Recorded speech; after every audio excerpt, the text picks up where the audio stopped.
Carol and I just really enjoyed that state immensely. But along the ocean, there's a beautiful little town, it's 1 square mile, called Ocean Grove, New Jersey. A breathtaking camp meeting. Started about 1869. A part of my doctoral dissertation was done on the movement that began this particular Ocean Grove camp meeting. I've spoken there. I had the privilege of being there. We go to Ocean Grove, and we're going to talk right now to Scott Hoffman. Scott Hoffman's the director. Scott, are you on the phone with us? I sure am, Jim. Thank you. Scott, what happened at Ocean Grove at the Camp Meeting Association where you're the director? Well, what happened is in late 2006, the New Jersey State Legislature was forced to pass a law by the court system in New Jersey to either have same-sex marriage or same-sex civil unions. They passed a civil union law. Then we had a same-sex couple that came to do a ceremony at one of our boardwalk worship facilities and asked for permission to do that, which we denied on the grounds of our biblical beliefs.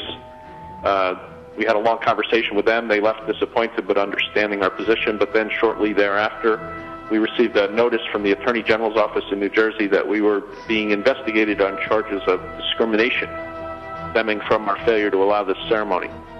So after a lot of discussion, we decided to secure the wonderful services of the Alliance Defense Fund, who encouraged us to file in the federal court on First Amendment grounds. So we filed on the in the federal court. They determined that we had not adequately exhausted our remedies at the state level, and so they sent us back to the state for the administrative hearing at the Civil Rights Office of the Attorney General's office. But simultaneously, while that was going on, we have a Green Acres exemption on our beach and boardwalk for the open space, which we've had since 1989. And before the merits of the case had been determined, before it had been determined whether we had done anything wrong or not, even in the eyes of the state, the Department of Environmental Protection withdrew our tax-exempt status for the pavilion because we had failed to do that ceremony. So as of today, we're still waiting for the New Jersey administrative stage to complete. The DCR, Division of Civil Rights, hasn't yet even concluded their investigation to determine if we're guilty or not. And that's been since November of 2007. When you had the conversation originally with the first lesbian couple, the second, I guess you had several lesbian couples come to you. Was it hostile? Was it mean? Did you have warning signals that this is what was going to happen?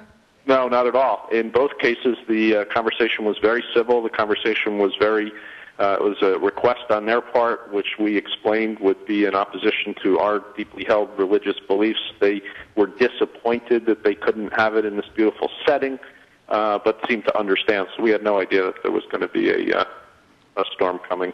There's 100 miles of Jersey shore they could have selected. They chose this one spot specifically. Scott, thank you for coming on with us. We're going to be praying for you. Stand fast, my brother. We'll be praying for you, too.